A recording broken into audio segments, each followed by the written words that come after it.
Mangás. Desde 1950 é uma das partes mais essenciais e conhecidas de todo o Japão, não apenas em sua cultura, mas também em sua economia, ficando cada vez mais famosos no mundo inteiro. As histórias em quadrinhos japonesas são as responsáveis por algumas das histórias, personagens e momentos mais marcantes de todo o entretenimento. Não importa a época que você olhar, sempre terá um mangá muito incrível ali no meio. E se você gosta de animes, já sabe o que agradecer, já que boa parte destas animações adaptam estes livros. E várias das aventuras de maior sucesso foram ou ainda estão sendo publicadas há muitos anos, o que gera uma certa impressão que mangás são sempre enormes. Mas acontece que isso não poderia ser mais longe da verdade, já que no meio de tantas e tantas obras, apenas algumas conseguem tempo suficiente para mostrar todo o seu potencial, enquanto outras se veem obrigadas a parar no meio do caminho e terminam muito antes do planejado. E mesmo sendo publicadas na revista de maior sucesso, isso não garante nada. E assim, algumas histórias acabam se perdendo no tempo. Eu sou o Jenda, e sejam bem-vindos a mais um Contos Perdidos.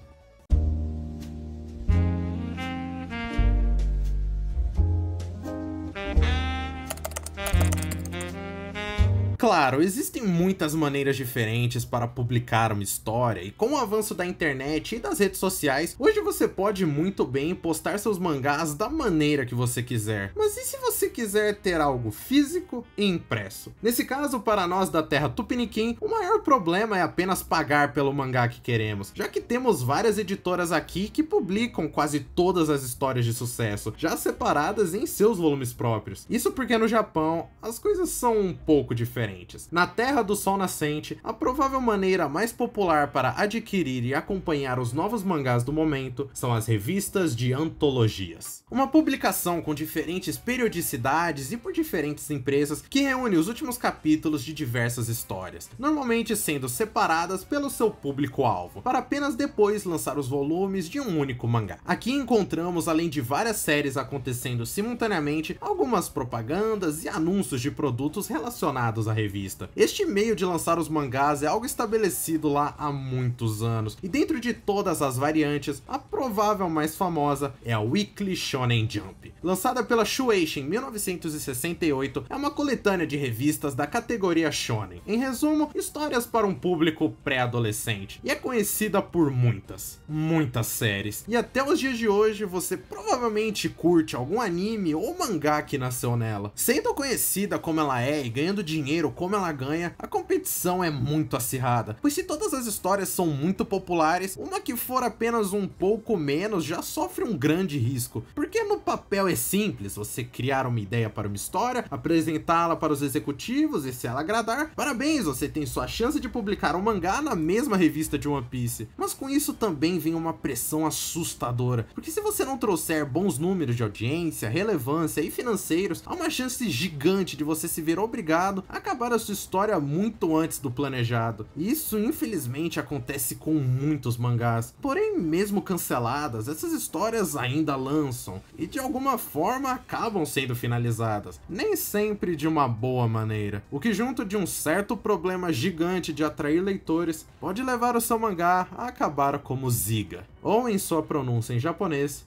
Giga. Escrito por Rokuro Osano e com arte de Kentaro Hidano, acompanhamos a história de Ko Hashigane, um menino do ensino médio que recentemente se encontra tendo o mesmo pesadelo todas as noites, sobre um monstro gigante destruindo uma cidade, acabando com ele sendo esmagado. Ele segue os seus dias como normalmente, com a ajuda de sua praticamente namorada Amagi, ele consegue esquecer destes pesadelos e focar em sua vida na escola. Isso até a chegada de um homem curioso que diz que aqueles sonhos na verdade são um presságio de algo que realmente vai acontecer e que o monstro dos seus sonhos realmente existe, querendo chamar Ko para o seu exército de soldados superpoderosos para tentar acabar com a possível ameaça. A premissa central é interessante e o mistério sobre o tal Kaijo te deixa intrigado, e somando isso com a belíssima arte, temos potencial. O problema, entretanto, fica em quase todo o resto. Como o primeiro capítulo é a chamada para a obra, temos muito mais páginas, e nisso o autor busca dar a entender os temas da obra, só que é tudo muito óbvio. Tudo que acontece nesse primeiro capítulo é previsto por você bem antes de acontecer, o que tira bastante o impacto de alguns acontecimentos. motivos, como a motivação do protagonista para entrar na organização, já que depois de vários momentos bonitinhos com a Mag e cenas mostrando que a vida dele seria totalmente diferente sem ela, você consegue acreditar que ela não vai passar desse capítulo. A construção para essa cena é feita do jeito mais bobo já visto. Mesmo com a arte, esses momentos acabam ficando meio nada com a história, pois o motivo principal deles terem toda essa proximidade é que em uma corrida na educação física que ele não queria se esforçar, ela disse: se esforce. E toda a parte do exército também não ajudam muito, com poderes sobre ondas cerebrais que eu não faço a menor ideia de como explicar, e os personagens que eu não consigo lembrar o nome de tão memoráveis que eles são. A história é bem dark também. No primeiro capítulo já somos apresentados ao ataque mais forte de Ziga, um raio que destrói apenas matéria orgânica, deixando todo o resto intacto, o que fornece alguns quadros bem impactantes. Mas pense algo aqui comigo. Uma história sobre um jovem vivendo uma vida normal que acaba perdendo seus entes queridos por causa de monstros gigantes, que jura vingança contra toda a sua existência, se junta a um exército que luta contra eles e um pouco mais pra frente já descobre que, spoiler, ele é o tal monstro gigante.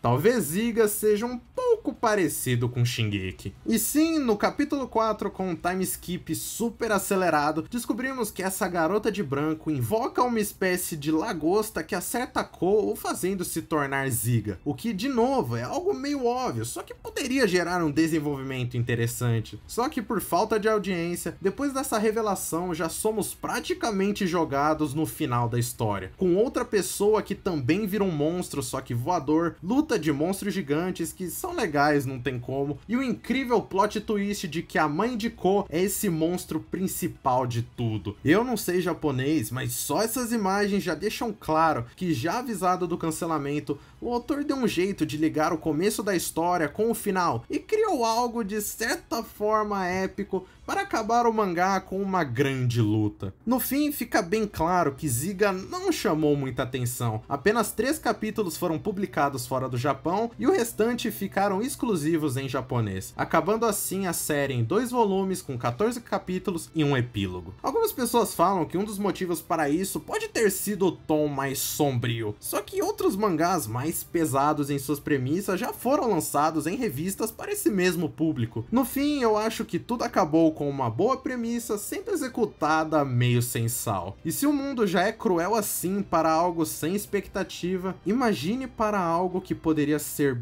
bem esperado. Depois do final de Bleach, que foi por muito tempo um dos carros-chefes da Shonen Jump, era o sonho da editora achar outra mina de ouro dessas. E como sempre, um mangá termina e outro já entra logo em seguida. E com isso recebemos Red Sprite, lançado dias após o término de Bleach. Red Sprite, escrito e desenhado por Yagi Tomohiro, conta a história de Tatsu Frampt, um menino que mora junto de várias outras crianças em uma espécie de orfanato longe das cidades, pois seu professor explica que eles possuem uma doença e por isso devem ficar isolados. Sonhando em ser capitão de um dirigível junto de seus amigos para chegarem na lendária ilha voadora de Magônia, Tatsu rapidamente observa o seu sonho cair de suas mãos quando um doutor do mal ataca e sequestra todos dali, com apenas Tatsu conseguindo fugir com a ajuda de seu tutor, que revela ao protagonista as crueldades do mundo, revelando a real natureza de seus corpos e inspirando o jovem capitão a salvar todo o seu povo. Red Sprite, como Ziga, conta com uma boa arte, mas mais do que o seu antecessor, ele corre do início ao fim. Em seu primeiro capítulo, com quase 50 páginas, somos apresentados a um grupo enorme de personagens que não falam muito e suas doenças. Depois vimos como funciona esse mundo, um mundo em steampunk, onde os humanos descobrem uma nova forma de energia vindo de fósseis antigos, que foi capaz de evoluir muito toda a tecnologia. Logo em seguida, temos um vilão super do mal que comenta sobre fadas, as crianças são sequestradas, o professor revela ter algum tipo de poder e depois de derrubar uma nave inimiga, é revelado a Tatsu e ao espectador um plot twist, em que as baterias usadas nesse mundo são humanos, modificados desde cedo para gerar a mesma energia do fóssil, e são basicamente escravizados a isso. O professor se sacrifica para dar sua energia a Tatsu, e assim pulamos para um time skip de 6 anos, onde o nosso protagonista, agora super forte e rápido, se vinga do vilão vilão, salva um de seus amigos, depois salva várias dessas pessoas baterias, rouba um dirigível e tudo isso no primeiro capítulo. É uma corrida tão absurda para chegar no ponto que o autor quer chegar que não temos tempo de observar nada, e no meio ainda temos todas as explicações de como funcionam os poderes dos personagens e a energia em si, que é muito técnico, para depois recebermos uma espécie de One Piece, só que muito corrido. É bizarro, o ritmo dessa série acaba com muitas coisas, como a tripulação de Tatsu, que devido a essa estrutura ficam presos no papel de explicar o que fazer, como funciona a nave, discutir planos e nada mais. Eu não sei o nome de ninguém, os designs são legais, mas além de Tatsu, eu não sei mais nada deles. O autor até tenta fazer algumas coisas diferentes com a sua inspiração em One Piece, com o protagonista sendo aquele menino bobão, mas maduro às vezes, até tentando resolver algumas lutas na diplomacia. Só que mesmo para uma série que tenta falar tanto, os vilões são muito simplesinhos. E no capítulo 8 fica claro o cancelamento. Depois de uma luta aleatória, viajamos para uma cidade que nos daria um arco normal dentro de uma história, mas que é rushado e transformado em um arco final, novamente nos apresentando trocentas coisas diferentes, com um vilãozinho legal visualmente. Lendo isso, você sente o final, com todas as ideias do autor para um arco grande sendo resumidas e terminando com apenas 14 capítulos e um epílogo, mostrando que 10 anos no futuro, o dirigível Red Sprite ainda voa, mas agora em um mundo muito mais justo. O mangá foi lançado em um período e com uma missão complicada, e desde o início o autor parece querer a toda hora te convencer que ele está cozinhando algo muito promissor, mas nessa pressa de chegar no prato principal, o que acabamos recebendo é um shonen nada demais, que é complicado lembrar de alguma coisa dias depois. Não era muito bom, mas às vezes até algo bom acaba cedo demais. Sensei no Burge foi lançado em 2012, e apenas mostrando a capa é fácil reconhecer que é uma obra de Kohei Horikoshi, autor de Boku no Hero. Em um mundo medieval, só que interplanetário, frequentemente invadido por aliens do mal, acompanhamos Astro, um órfão que vive nas ruas e busca de toda forma sustento para a sua família, que são crianças que o mesmo resgatou das ruas e levou para sua casa. Um dia, olhando para o céu triste por ter perdido seu emprego, ele é confrontado pelo príncipe de indústria, Bouge, que é estranhamente muito familiar com Astro. Cansado da vida de príncipe, ele troca de lugar com um garoto segundos antes de ser baleado. E agora o recém-plebeu terá uma missão duríssima à frente, usando da arma real Org para salvar o seu planeta. Esse aqui é, na verdade, muito bom. Não é nada que vai derrubar o seu mundo, mas também não precisa ser. Horikoshi usa bem das convenções do gênero para contar uma boa, porém simples história. Astro é um órfão que sonha com um conceito de família e acha um crime aqueles que tentam ferir essa ideia, o que pode ser facilmente trocado por amigos e dizer poder da amizade, mas temos algo a mais aqui. Pegando de exemplo o segundo capítulo, onde enquanto Astro ainda fingia ser o príncipe para que o rei e seu guarda-costas Tiamat não descobrissem com medo de uma possível pena, temos essa mesma ideia sendo executada para um belo humor fora de contexto, mas quando confrontado com o rei, pai de Burge, essa mesma ideia é posta em conflito, já que se família é a coisa mais importante de todas,